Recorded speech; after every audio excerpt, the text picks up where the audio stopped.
Pemirsa, balik dari sareng kami di Nawarta Sore, Abdi Azza Natasha, Abdi Ayu Rahmawati.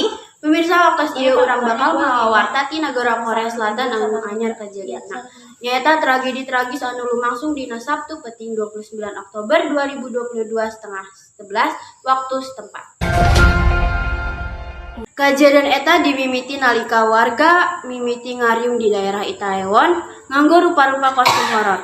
Aranjeunna semangat pisan sebab ieu mangrupikeun Halloween anu munggaran saeus diblokir ku pandemi Covid-19 selama 3 tahun. Beurang peuting warga beuki rame. Nepi ka harina kira-kira jam 10 waktu setempat, kaayaan beuki parah di salah sahiji jalan anu nanjak. Luhureun jalan murak, nabrak balera handap sajeroning guligah nu datang silih tincak.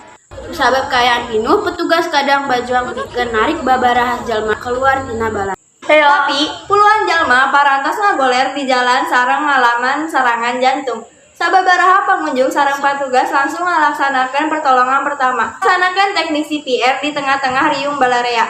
Pejabat Dinas Departemen Pemadam Kebakaran Korea Selatan, Choi Sang-byong, nyatakan yen tim eta oge nyebarkan 140 ambulan pikeun nyandak korban ke rumah sakit. Presiden Korea Selatan Yoon Suk Yeol oge langsung merentahkan tim medis darurat pikeun langsung angkat ka TKP.